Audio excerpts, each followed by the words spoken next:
Hi everyone, I'm Jo-Dee Butler. Welcome to the very first episode of the B-Side podcast. We are talking everything parenting in the series from some of your favorite faces. Today, in studio, in my beautiful studio at the Taj Hotel. How nice is this space? So beautiful. I've got singer, songwriter, SAMA-nominated artist, Mr. Chad Saaiman.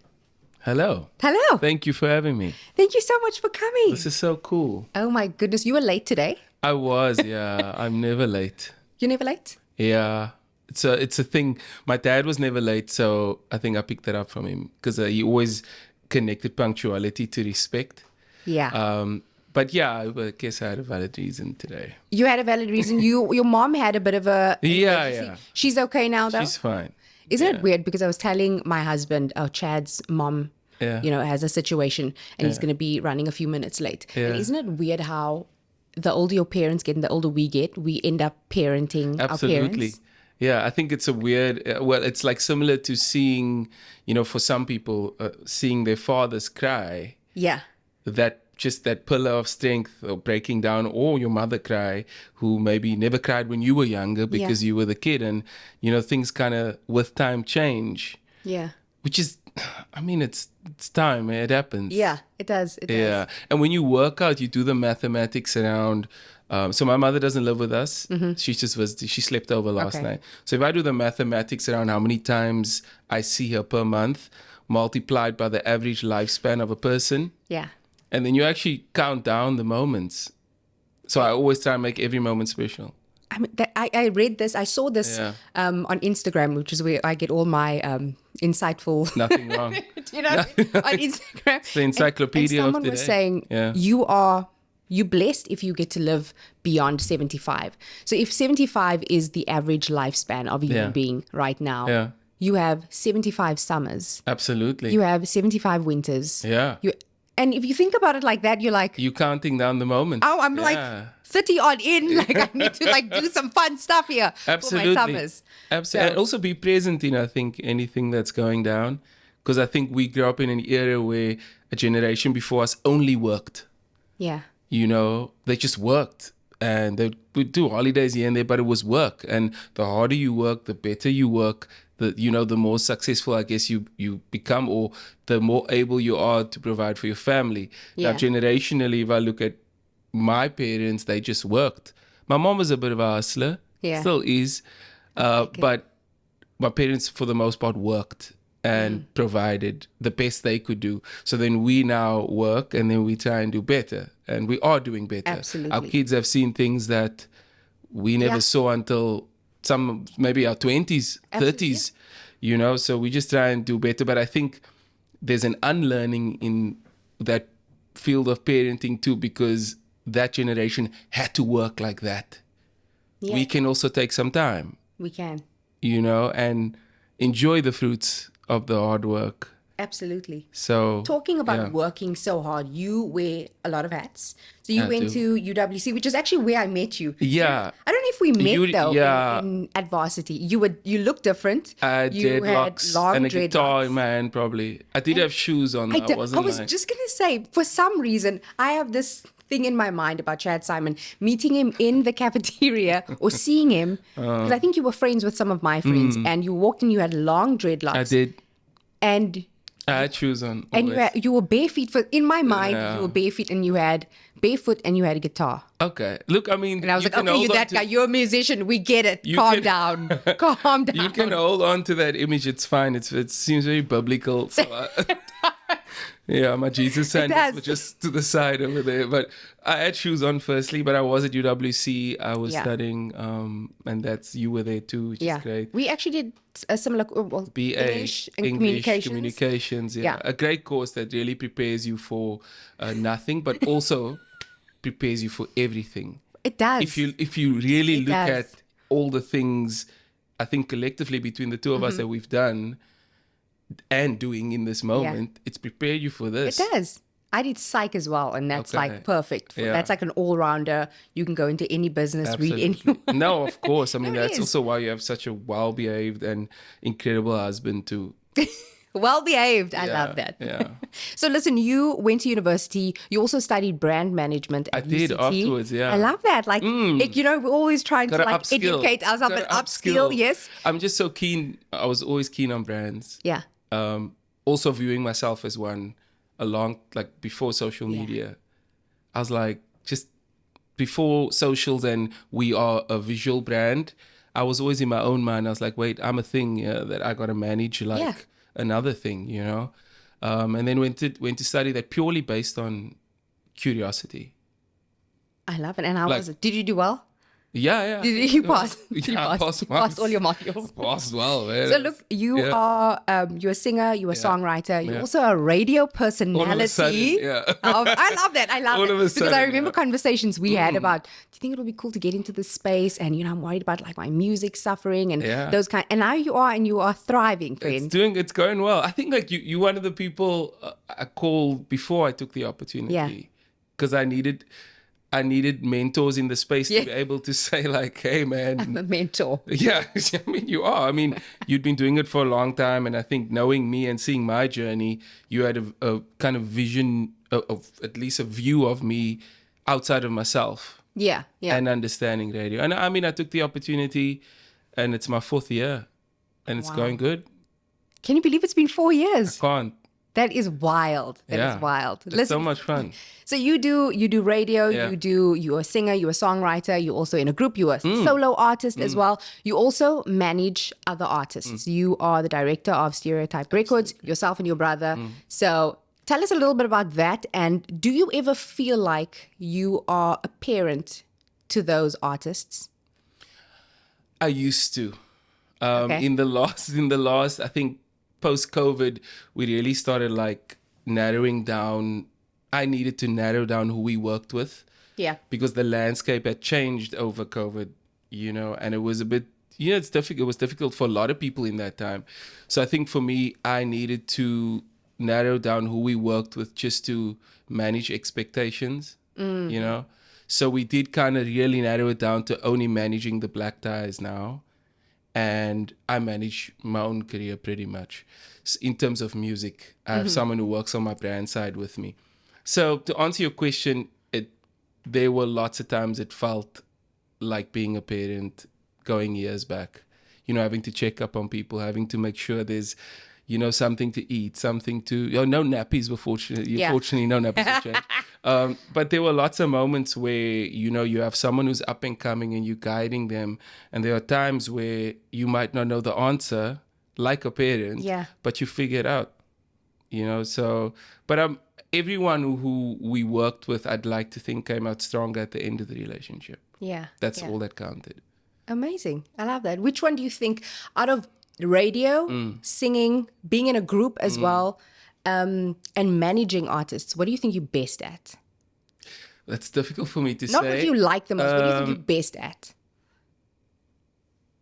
I actually can't answer that question. I don't know. I think what I do, it's very difficult for me to view myself from the outside because I don't know. I mean, I can write a song. I can sing a song that I wrote. I can sing with Lloyd and Kino in the Black Ties. Yeah. I can do my radio show.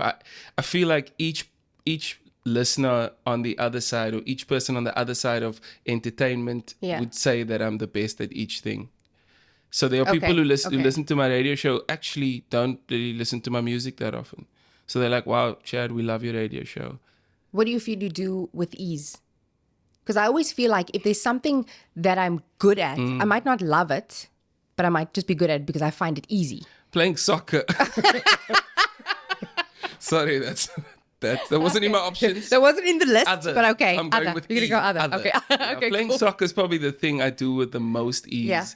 And it wasn't on my list, and I don't get paid to do it, obviously. It was my dream as a kid growing up, but obviously I met music and entertainment and I went. But up till today, I still feel that when I go play soccer, like it's the most enjoyable thing that I just know how to do without preparation. And obviously music is cool. Yeah. I mean, I love performing. I think we've put so many hours, thousands and thousands of hours into being on stage. The Black Ties are 16 years old. And if you multiply that by X amount of hours per year. It's a lot of hours. The black guy's 16 years old. 16, yeah. That's older than your kid. Yeah, absolutely. That's older than your kid. They were all at the hospital when she was born, you know. So I think if I have to answer it, I can't, but if I have to, I'm going to go with performing on stage. I love it. I think And I've seen you perform. I love it. By yourself, and I've seen you perform with the black ties, Yeah. and it's always a vibe. It's always entertaining. best It's time. always interactive. So you look like you are having a I fun am. time. Yeah. I feel like that is the core of what makes me me. Yeah. It's the time where, and coincidentally, playing soccer and performing have two things in common. I don't have my phone with me, no emails, no formalities. You just living and doing the thing that you were actually meant to do. Yeah. Yeah. So listen, this podcast is all about parenting. Yeah. Everyone's journey looks different. Everyone's family dynamic looks different. You know, some people grow up with a mom and a dad. Some Yeah. people are lucky enough to do that. Some people are lucky enough to have their parents still around and still together. So I want to talk a little bit about Chad the dad. Yeah. Ooh. I Yeah, love Chad. That should be the hashtag. name But of you- this episode. yeah, Chad the dad. Absolutely. I mean, that's what my daughter and my fiance call me Yeah. when I'm being a bit dad. strict. Oh, Chad the dad's here, guys. They're like, oh, Chad the dad has arrived. I'm like, please just watch your step here. Then they're like, Chad the dad. They say it all the time. Yeah. How do you feel about that title? Love it. Yeah. Yeah. Do you embrace it? Yeah, I'm also outnumbered. Exactly. Yeah. So when you're outnumbered at home, there's just certain battles you're not going to fight. You're just so going to be like, okay. Don't even worry about Yeah. it. It's like, Comes with maturity. yeah. Because I think when we're younger, we think every battle is a war, Yeah. and it's not. So if you ever have someone like, Chad, why do you let them walk all over you like that? And you're like, It's cool, man. it's called I got maturity, this. okay? Absolutely. I'm being mature. Yeah, sometimes you lose the battle, win the war. Yeah. Yeah. But I mean, it's cool. I think Summer, my daughter, it's interesting because, and I'm sure you experience this, we evolve with our kids. Yeah. Our parenting evolves with it. And I'm not sure if generationally our grandparents and parents always evolved in the ways that we are able to evolve. Yeah. Or even thought about it, like consciously, like this No. needs to get better. We need to up our game on this. No. I don't think they care. I think they were just like, let's work, They would make some work. money, We got to feed you. work and send you to the best school possible that we Yeah. can, the best university. I mean, the fact that we could go to university. Yeah. Be a doctor I think or a lawyer. Maybe exactly, a nurse. Come on. exactly, yeah. So I can tell my friends about it, okay? Was that at UW? I didn't see that on the brochure. Anyway, I think like we sometimes, like I said, one of the things that we have to unlearn in this era is like we have to work ourselves to the bone all the time forever. Yeah, exactly. Yeah. When are you planning to stop? I still have quite a few more performance years in me. Okay. Yeah. I just love it so much. And I'm also the baby in the black ties. So we don't talk numbers on these kind of platforms. But I'm the baby. So I'll still have a long way to go. Making music, I'll be able to do. I'll always have stories to tell. Always. Yeah. There are some things I'll slow down on at some point, but I don't see a timeline around it. I love Also, apparently I'm aging well, according You to are aging what people well. say. But I'll take that from them. Yes. And I'm not generally one to like create my own compliment, but I'm picking up a pattern of at the gym. I go to the gym and then these guys are like, do you want to train with me? I'm like, not really. It's like I hurt my groin. They're like, oh, that's fine. I'm like, no. The doctor said. My recovery takes a bit longer. Then they're like, oh, how old are you? And then I tell them, they're like, what? Then I'm like, yeah, man, it's just a number. Okay, you like the cool dad. At the school, at the parent-teacher meeting, or you like there's the young dad, the cool dad. I think I used to be, yeah. used to- Especially when Summer was a little bit younger. Yeah. But now we all catch up eventually, eh? We all catch up But eventually. I think, like, I always tell her that, she's like, Dad, why do you go jog? Like, we just, you did this thing. Why are we going to go jog now still? I was like, Summer, when you are, let's say you are 20, I'm in my 50s, or close to my 50s, sorry. And I want to be able to go for a jog with you. At some point, the tables are going to turn where you're going to say, Dad, can we go do this thing together? Because Yeah. she's quite sporty. Yeah. Then I'm going to say, like, yeah, let's go. I'm going to take you Hold on. on, my knee might just give my hip. But I'm going to go. But if I don't take care of myself now, you know, I'm gonna struggle then.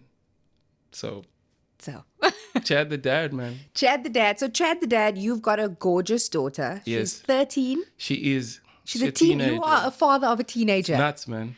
Summer is stunning. I've met her a couple of times and interacted with her, and she's just like a young lady. Yeah. She always remembers you. She does. She remembers playing with your hair. Yes, she was in studio one time. Many years ago. She was sitting on my lap, and then she was sitting behind me while we were doing the interview, and she was playing with my hair and braiding my hair. And I was just like, yeah, go ahead. Yeah. Amazing. And she was so young. Yeah. She was so young. So you have Summer, who's 13, with your ex-girlfriend, Jo. Yeah. And the two of you are no longer together. Yeah. Of course, so you co-parent. So that's kind of what I wanted to get into today, is you and your co-parenting journey. Yeah. Take us back to a little bit like, she was born in 2010. 2010 World Cup, baby. World Cup year. Yeah, Never ever going to forget. I also got married that year. Okay. Yeah, Okay, so that's nice. a special year. Yeah, so we both won. We both won that year. Yes. We both got something amazing that year. So 2010, you find out that Jo's pregnant. Yeah. What goes through your mind when you are like, okay, I'm going to be a dad. This is happening. So this is 2009, right? If we take back the 9 months. Yes. At first, it's scary, man, because I think there's a lot of specifics that people don't know, obviously, because they just kind of see a baby and they see a relationship. And, you know, we'd been struggling with a few things in our relationship before that. So at the time that we found out, it wasn't a great time for us. Okay. And that changes the dynamic, right? So it wasn't like firstly planned. And it also wasn't like happy-go-lucky. Wow, this is amazing. Yeah. Because we had been dealing with some things. Okay. And we needed a few conversations and a whole lot of just figuring out how we do this. And I bet if you had this conversation separately with both of us, we will have different views on that time. Yeah. From my side, I can only give you the way I saw it. In the time that she was pregnant with Jo, with Summer, oh gosh. Actually, first time talking about this like this. I appreciate it. So in the time she was pregnant with Summer, it was probably for me the best time. Like I just, because I could see myself and a part of me within her for the first time like that. She was carrying our kid, you know? Yeah. And I think, you know, a lot of men will be able to connect to this. When your person is pregnant with that part of you, there's something about them that just changes. You know, it's the future of, you know, your life. It's your offspring. And those 9 months for me were some of my favorite times. Do you think your relationship changed? Because obviously there was a little rocky patch when that announcement was made or when that discovery was made. And from then to the 9 months later, how did your relationship change with your ex? I think it was just great throughout that 9 months for me, for us. We were both going through something for the first time. And you know, you have these moments like where you go tell the parents. Yes. And like, when you're catching them off guard. Oh! Yeah, and you get different kind of responses from both sides, and that's what happened. You want to ask something? Yes, I want to know. I want to know what Sandy said. Sandy was like, "What's wrong?" And what do you say? You go, you just you don't know how to do this. I think these kind of platforms are so important because when there are going to be other people who are going to have a kid out of wedlock. There are going to be other men who are going to have to go tell their girlfriend's father and mother, listen, this is what happened. You know, this is what's happening. Yeah. There are going to be other men who are going to tell the father of their girlfriend that they want to propose. There are going to be other men who's going to go try and buy a ring and have no clue, exactly. like me, that a ring has a size. Have a size? Cut, clarity, carrot. Come on. Anyway, so that's why this is also why I'm here, other than usually saying yes to anything you'd ask me for. I'm also here because this is a platform where I think that other men will be able to connect to and hear a story about how it goes down. Exactly. To answer your question, Sandy was like, please tell me what's wrong. And I was like, Mommy, this is what's happening. Is Joe with you in the room, or Yeah. are you going by yourself? Joe's with, I think, yeah. Okay. I'm definitely with her parents. So it was different scenarios. I think the girl's parents, Yeah. going to be a bit different. Okay. My parents were just like, my mother was like, oh, okay, wow. I thought... What should we have for dinner? No, she thought it was worse. She thought I was sick. Okay. She thought, for some reason, she thought someone wanted to hurt me. I thought someone wanted to hurt you. No, she's like, who is it? Yeah, who is it? Where? Yeah, it's it's exactly that. So she was cool. My dad was like, wow, I'm going to be a grandfather. I was the first one to have a kid out of our 3 kids. Okay. So I made them a grandparent for the first time. So they were cool. On the other side, it wasn't so cool. Wasn't expected. Also, the parents of the girl. Do you think it was because, you weren't married? Yeah. Maybe you guys were still going through some stuff. Yeah. Or do you think it was because it was you? Just because he was like, this is this is your man. This is your man. Bit of both. A bit of both. Yeah. Really? I can see Chad Saaiman being unliked by anyone's parents. Look, I don't think it was, maybe it wasn't that bad. It was just a case of sometimes people don't have the time, get the time or make the time to get to know the person. Yeah. Okay. Yeah. So, yeah. Okay. I agree with you. I'm likable. You are super likable. I feel like you are one of those guys that everyone's mom would like. I think so. Like, this is my friend Chad, and you're the one like sitting in the kitchen with the mom while I'm getting ready. Of course, having long chats about why are we cutting the onions against the line. Yes, exactly. Like, why are we washing the onions for the enzymes so that we don't cry while we're cutting the onions. That's a thing. That is a thing. Yeah. I love that you learn those life hacks. That's why, moms.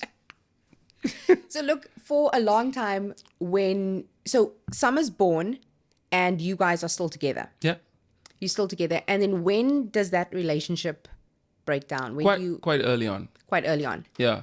So, we kind of separate quite early on. And that generally is the roughest part of a co-parenting journey. And then also, Summer's mom lives in Johannesburg.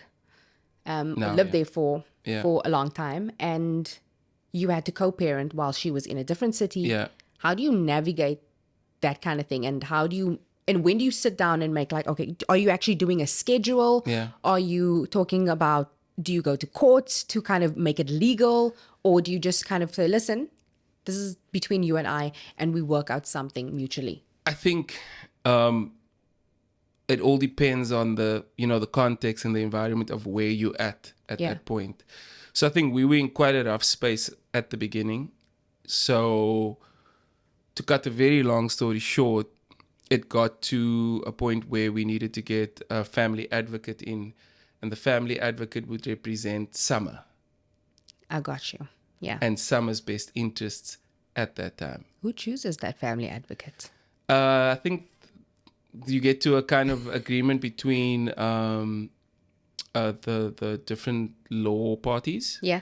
And it gets to a point where the family advocate will be chosen as a neutral within the area closest to where the child is. Yeah.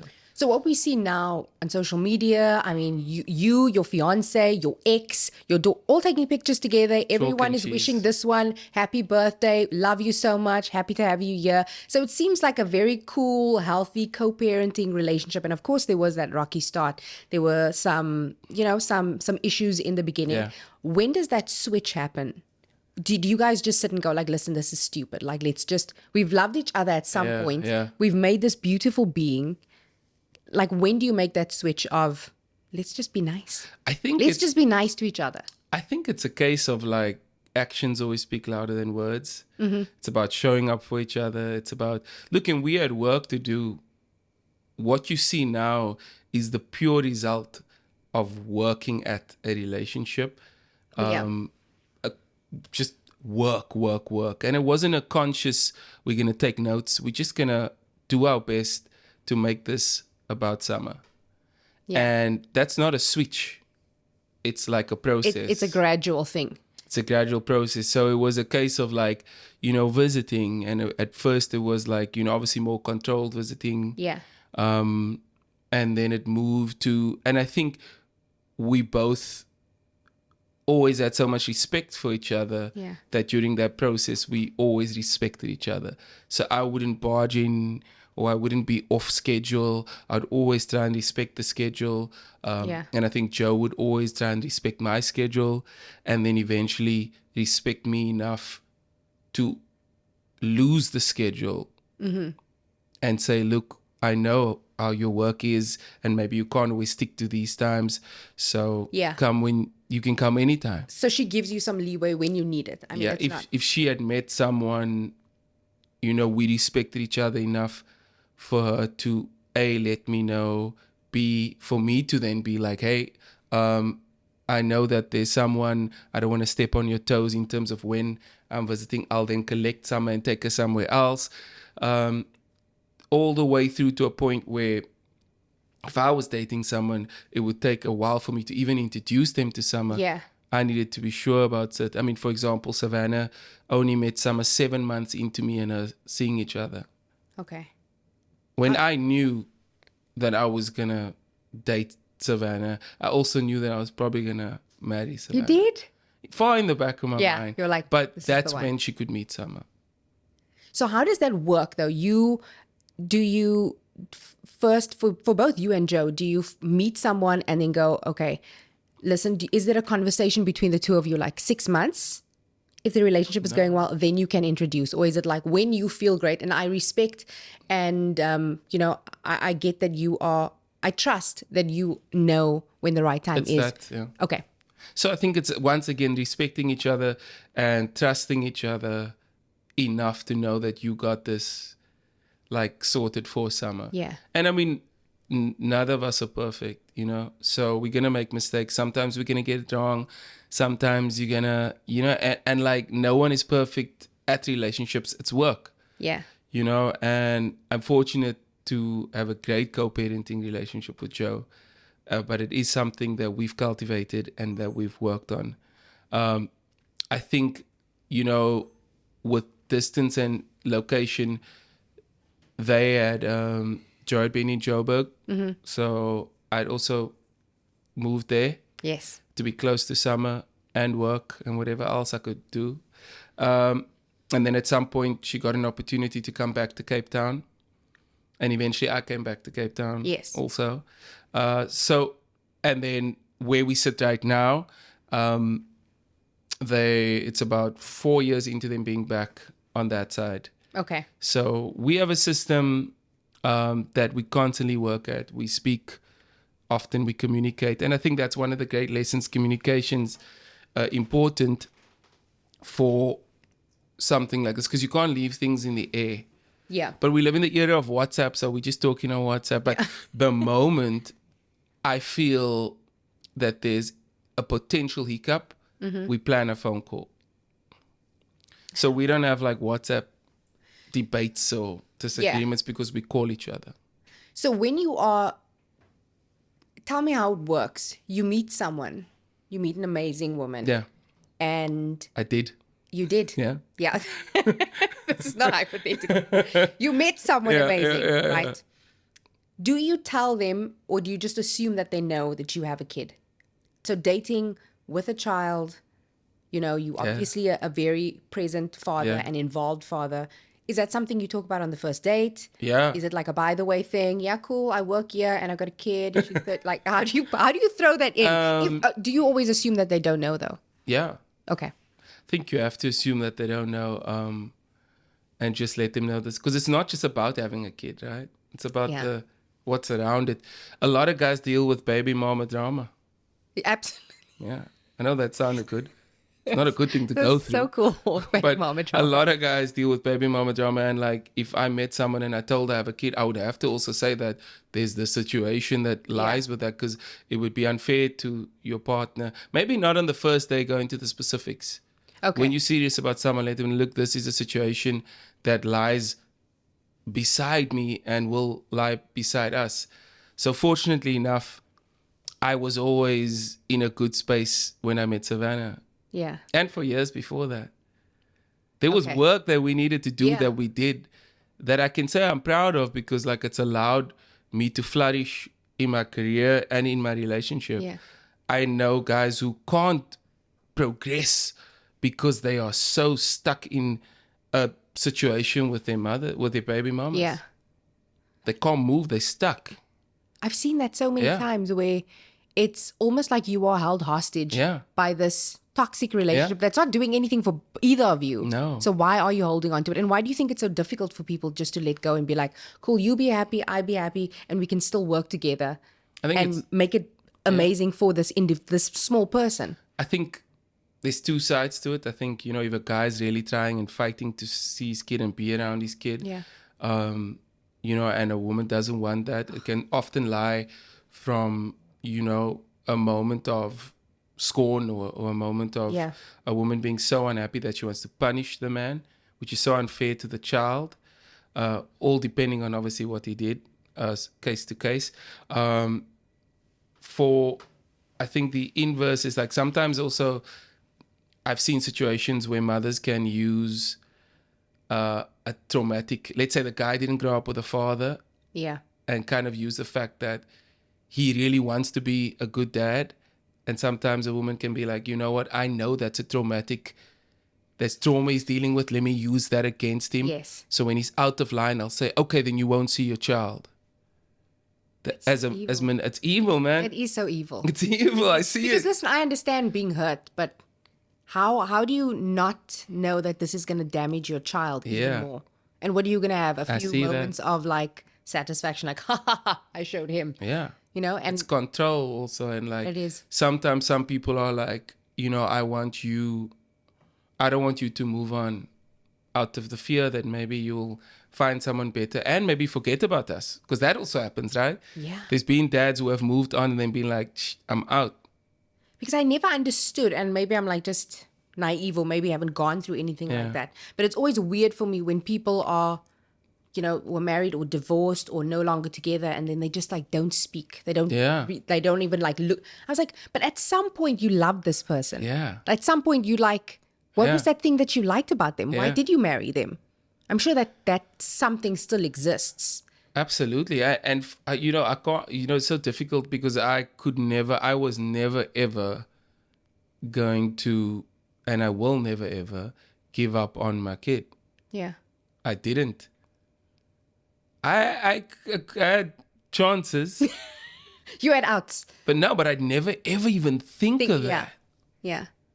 Because like, it's your kid, man. Isn't that messed up that the men always have like an out?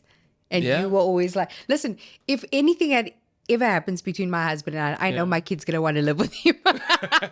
Just by the way. Yeah, I mean, so my story might be different. Yeah, you figure it out. He's kind. But, he is kind. Yeah, God forbid that happens.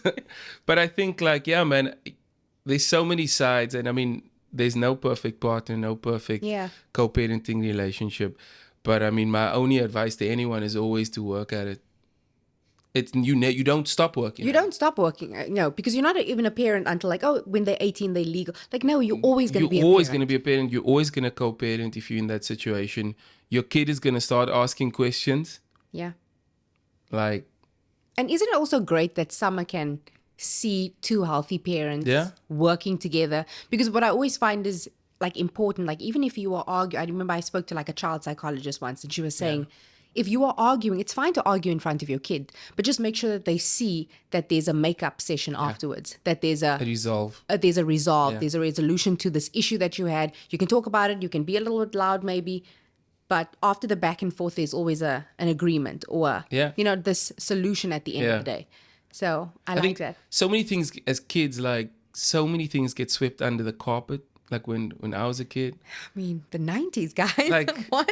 Like, people just sweep things under the carpet and just be like, the children mustn't see this. Isn't that so weird? Do you know what got swept under the carpet in my house? So Afrikaans.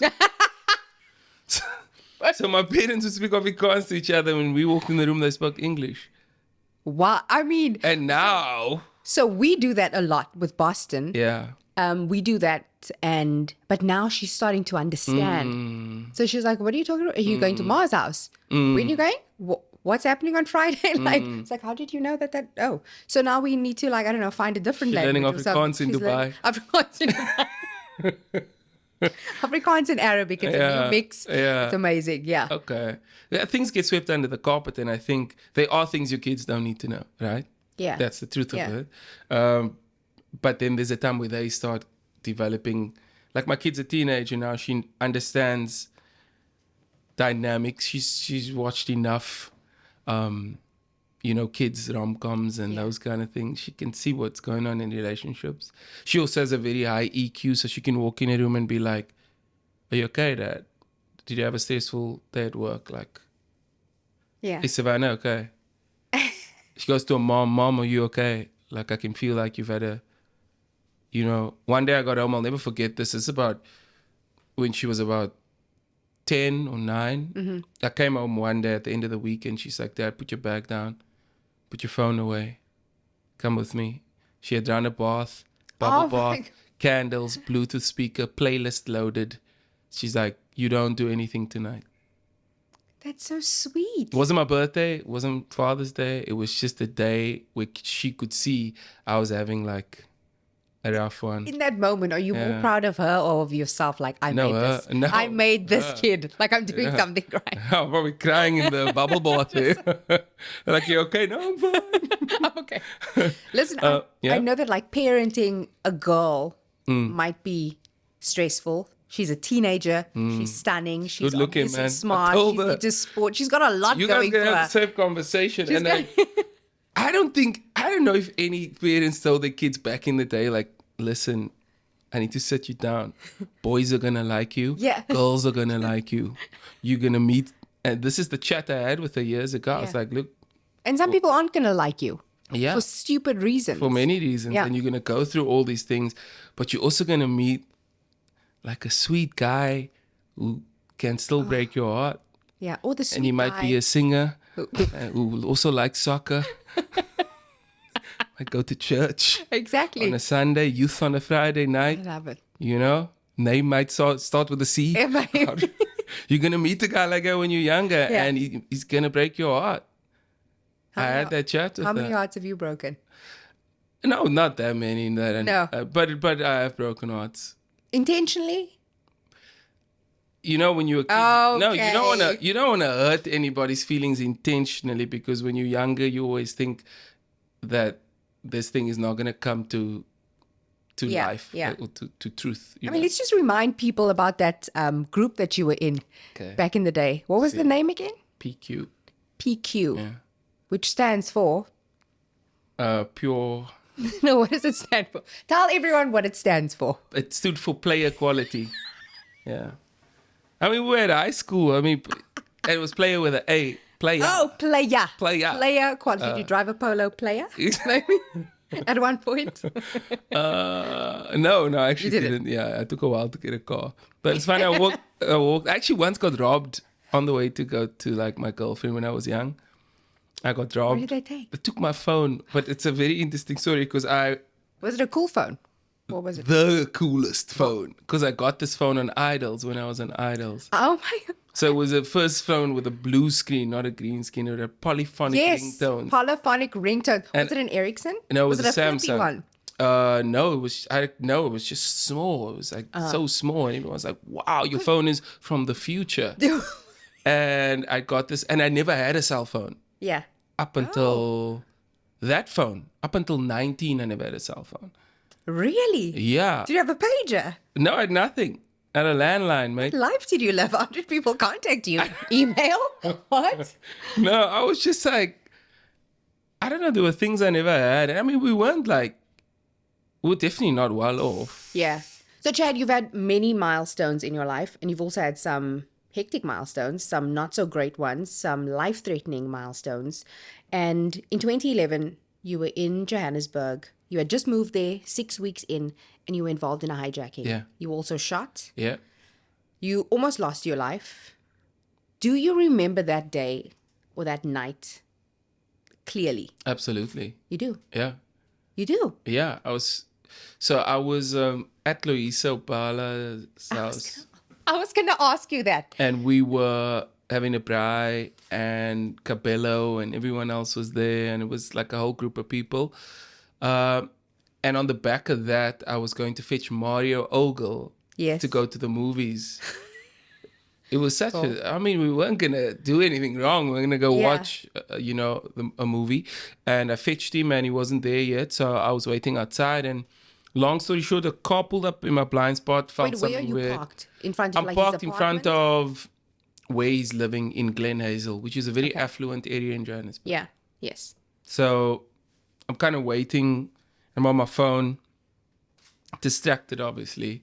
I see this car pull up in my blind spot over here in my peripheral, and something tells me, like, intuition tells me, Chad, something's not right here. You got to just get, going. Yeah. Start my car, and I see this guy come jogging over. And at this point, it still could be asking for directions, could be, and I try and get into first gear, and my gut saying, just go. Yeah. And as I'm about to get into first gear, I look up and I see this gun in my face.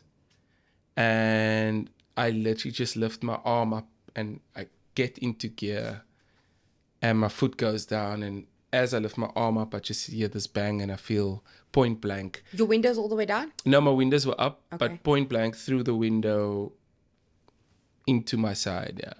But my foot still goes down, right? So the car goes. Yes.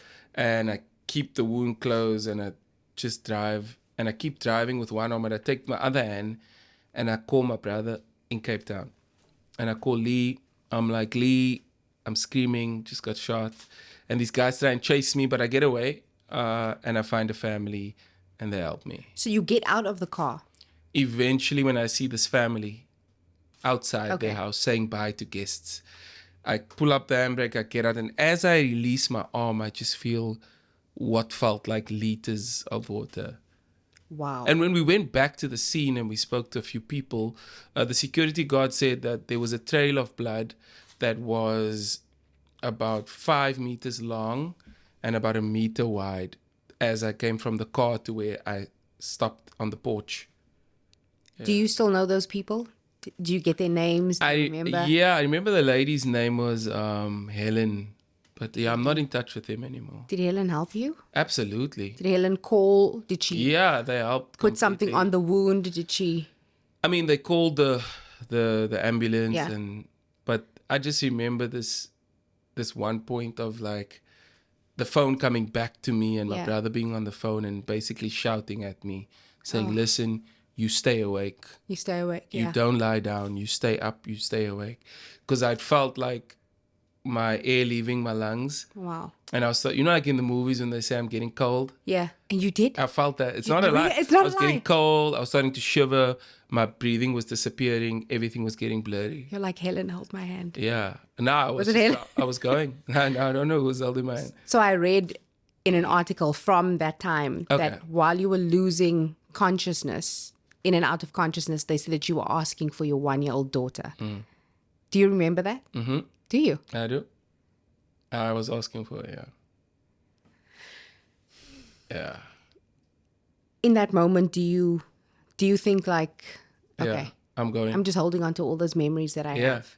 I needed to see her in that moment because I felt like I was going to die. Yeah. But luckily you did not. I did not. You recovered. You were in hospital for a long time. Funnily enough, no, I wasn't. So the bullet was a 9mm, so it ricocheted through 5 of my organs. Small intestine, large intestine, liver, diaphragm, grazed my lungs. Like a centimeter or less than a centimeter, either Yeah. way, it would have been either spine or heart. So the fact that like I'd seen so many people die with less Yeah. injuries, the fact that I survived, I knew that I was meant to survive. So after that, when you realize how close you came to Yeah. losing your life, losing everything that you've known, how do you change yourself and your parenting style? Or do you give more? Do you give less? Do you kind of shift the way that you think about being a parent? I think I shifted my way. I do everything. Yeah. I give everything to everything I do, or I don't do it. So I'm not kind of like a half. Yeah.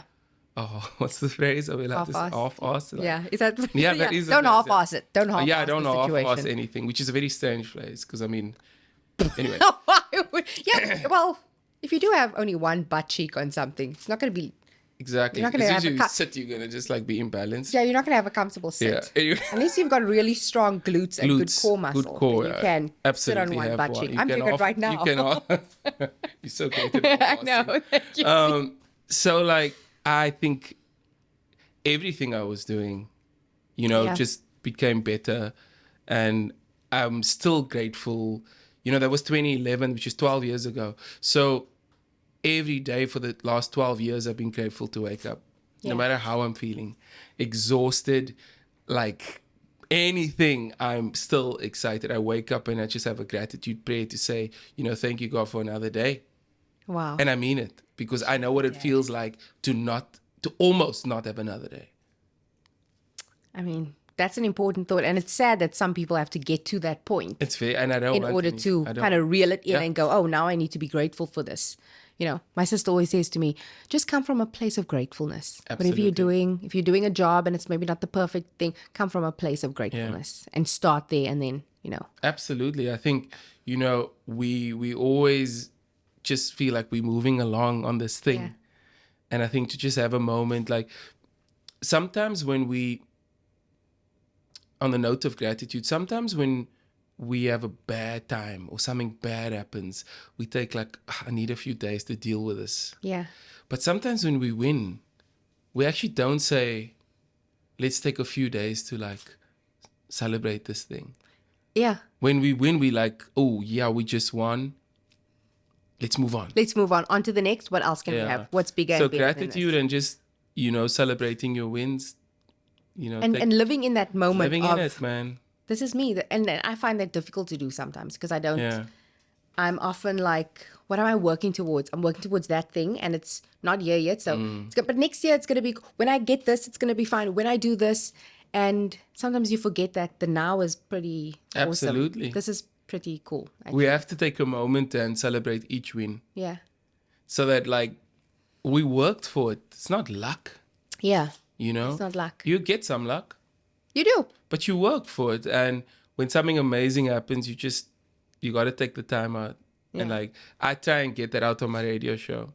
Mm-hmm. So every night starts with what's the best thing that happened to you today. Because I want someone to say, Chad, I got a promotion. Chad, my kid turned 10. Chad, my kid got the gold star at school. Yeah, and no matter what that is, how big or small, it's your win for the day. Absolutely. But I think a lot of us grow up thinking we can't talk about these things at the risk of boasting, right? Listen, is that a what is that a colored household thing? Is that because it was never a thing like you don't talk about your achievements, you don't like my mom would never go like, oh, you got an A, you first in class. You should. You studied, right? So yeah, you should be. It's not like guess what? My child is first in class so and she's going to be on the...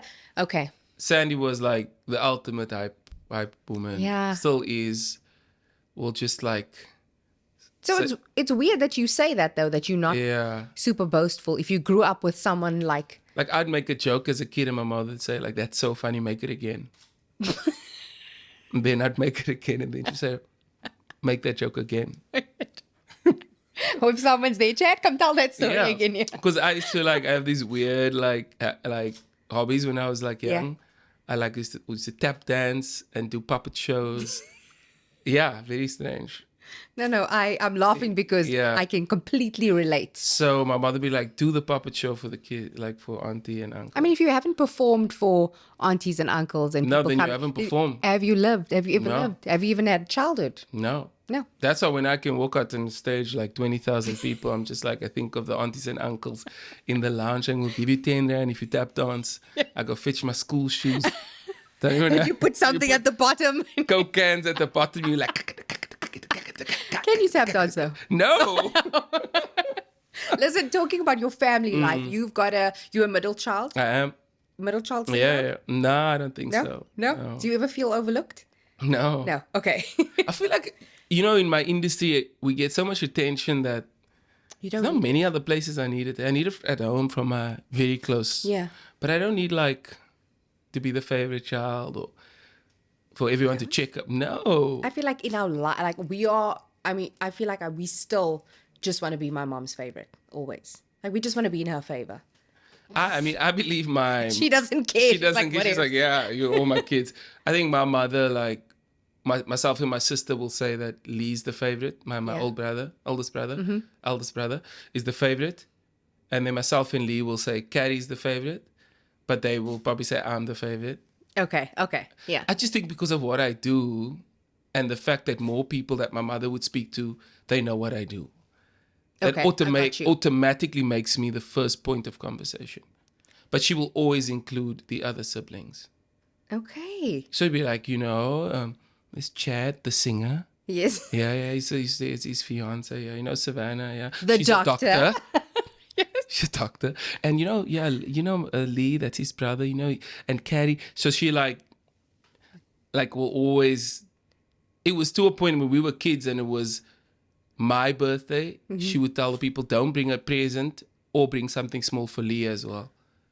So she was way ahead in terms of being conscious and probably spoiled us with that kind of thing. Like, we were never spoiled with money or like clothes Okay, or so fancy things. It was more care. I love that. Yeah, I was spoiled with care. You've got a younger sister. Do you think growing up with a younger sister kind of prepared you for parenting a young lady? Oh, that's a good question. I don't know. I think we 8 years apart. Yeah. So I don't think so. I think she was just. I was so happy to see her, because at that point when she was born, myself and my brother weren't as close. Yeah. Yeah. I think our brotherhood developed later on. Yeah. Okay. Yeah. And your parents are separated. Yes. But from what I can gather and like what you've told me, like there's mutual respect, Yeah. there's love there, which is great, which is awesome. A lot of people don't have that. Like they just I see my mom, I see my dad, they live in the same room, Yeah. or they don't even like each other. There's mutual respect. Or what have you kind of taken from them? And I know that they separated when you were much older. Yeah. You were in your 20s. Yeah. What have you taken from their co-parent? Because I mean, they still co-parenting. They are still, To yeah. a certain extent, even though they've got adult kids. Yeah. What have you taken from them in your co-parenting journey now? I think I've learned the one thing is don't sell the family home, Yeah. because like that's the family home and the child. Traumatic. Because now we drive past, and I want to generationally it would have been the family home. It's not that home. And also someone knocked the house down and built a house. No. They knocked it down and built like a Camps Bay looking house Wow. I mean, that's... in Crawford. Just tell your kid you live there. No, I can't, because then it's like, Yeah. the story doesn't align. Yeah. Because our home, it was also like, I mean, we were born in Mitchell's Plain. I think Lee was born in Heideveld. Then my parents moved to Mitchell's Plain. Then my mother hustled this deal to get this house in Crawford. Yeah. She really did, man. She Yeah. was networking and met like one of her bosses who said he was selling a home. She made it happen. So she kind of moved us into a better space. But to answer your question, don't sell the family home. Sometimes you don't learn what to do, you learn what not to do. Yeah. And I mean, all love to my parents, man, but like that's one thing. The other thing I think is as we grow apart Yeah. and as we grow separately, try and always keep some sort of line of, not friendship, you can't be friends with all your, Yeah. but there has to be a line of friendship when you co-parent. I mean, definitely, especially if you you've had a family together, you've Yeah. made a home together. Yeah. You separated, but there's still There's a bond that there's will still a always bond last. that's Till you never gonna die. go away. Yeah. Yeah. So I think like just to try and take enough time away from each other to be able to come back with respect and have some sort of relationship. I think those are the main two things. Other than that, they've been great, man. As we find ourselves as adults now, it's less about what they give us Yeah. In my personal situation, it's more about what we give our parents than what they give us. So That's quality time. There's days where I would go to my mom once every few months when I'm going through like hectic season time, December, and I would just drive there and I'd get there and I'd just nap. What did you come to? I just came to sleep, Mom. No, but it's the best thing for her because she can give me something. Yeah. She can give me, no, Jack came to nap here today. You know, he's busy, so busy. Came to nap. She prepares me a meal. I mean, parents always just want to feel needed, right? That's it. And as time goes by, they can give you less, but only be, you know. Yes. And they're also not as present because you live in separate countries now. Yeah. You know, we live in separate areas. So it's about just trying to be there and understand what they need and let them know, let our parents know that all we need from you is just to be there. Just to be there. And then do the same with yours. And like, we have more detail around parenting our kids now than they had because they had different opportunities. I'm just thinking, you go, okay, she's not allowed to eat this. She must sleep at 7:30. Exactly. Please don't give her this after. She's not allowed to watch this show. Absolutely. 100 sit-ups when she wakes up. Yes. So, okay, that's only my, sorry, it's my daughter. Whoops. We have Summer. we have a nickname for Summer because Summer is quite tall and quite athletic. So I used to always add this nickname because one day I watched her play hockey. Like she had just started hockey at like small, and she just ran through everyone. So I would have this nickname. I would say Cristiano. But then obviously we let that go because now she's a bit older. She doesn't like those kind of names. She's just like, Dad, don't call me Muscles. Don't call me, you know. Yeah, don't call me that. Yeah. But she's cool. I have a great kid, man. You know, she's not perfect, but neither are we. Yeah. We all work at everything. We are similar in some regards. We're a bit sensitive, but we love making a moment for everyone else. We love preparing the moment and like we just want to make everything special. We love doing that. That's great. Yeah. What's the one thing that you like about her? I like that she's kind. You know, and I like that she's the kind of person who say like, Dad, let's make a U-turn and go give the food to that. Yeah. Let's go find someone. And the fact that we can cultivate kindness in this day and age. I think it's so important. She has a sense of humor as well. She does? Because I feel like you are quite like dry in some moments, but quite witty. So is she like that? She's like that, yeah. She's got like good banter. But I'm also a dad, so there's that line where she has to watch. But I'm imagining with her homies, her friends. Yeah. She's like... Do you try? Because I feel like this sometimes. Like I always want and it sounds so weird and lame, but do you want to be cool in front of your daughter? Like, do you want her to see you as like he's kind of cool? I guess so.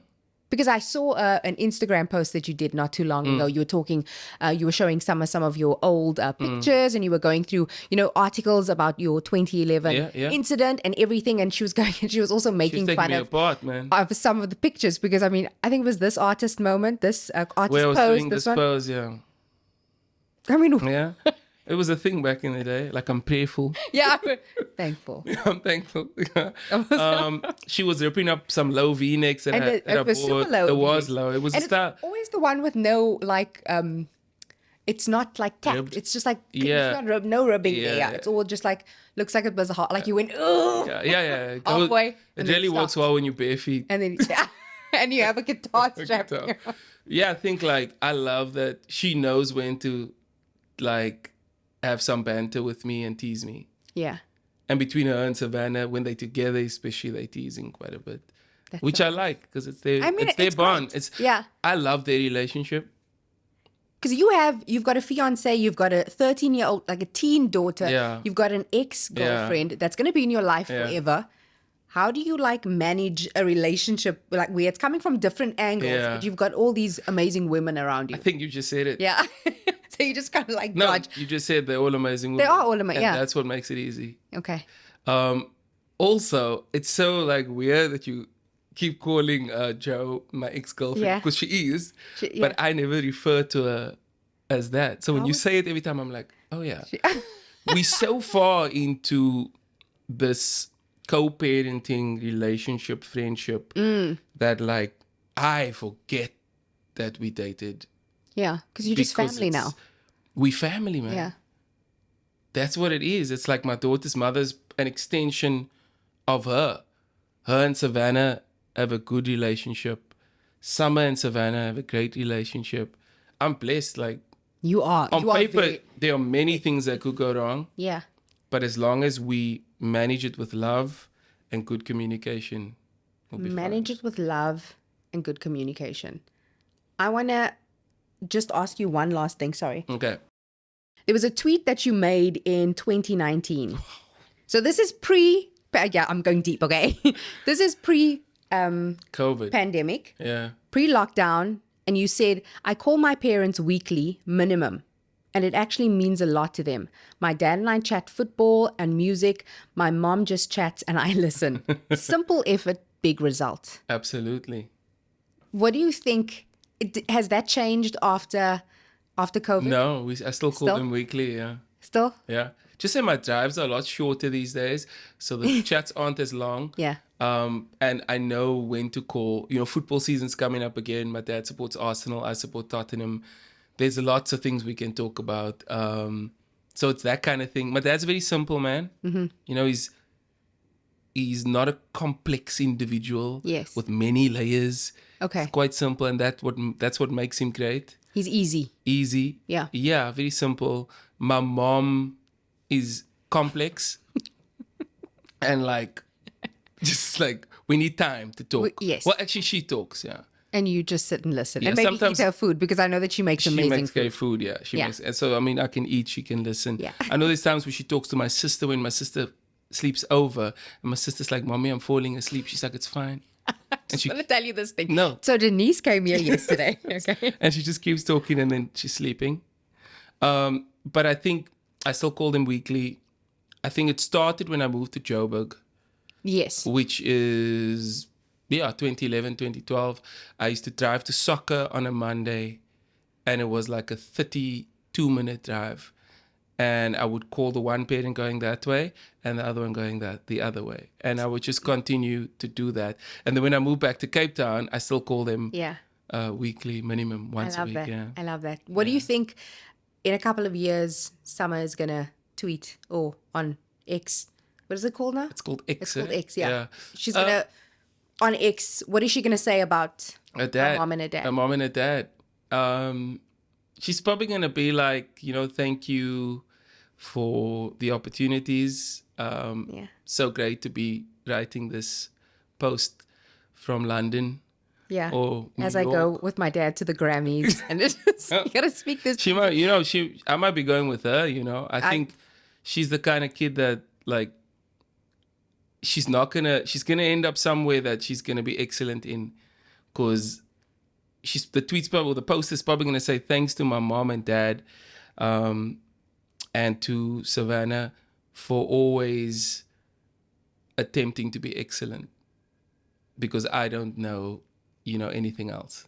And that's how I got here. That's where it'll end. And that is co-parenting at its best. Chad, Saaiman, thank you so much for joining me. Thank you for sitting here. Thanks for unpacking. Thanks for sharing. Because I know there are a lot of people who are going through the same thing. Yeah. Maybe not as lucky as you Yeah. to have people understanding at both ends and working together to raise an amazing human being. Thank you for having me. Thank you.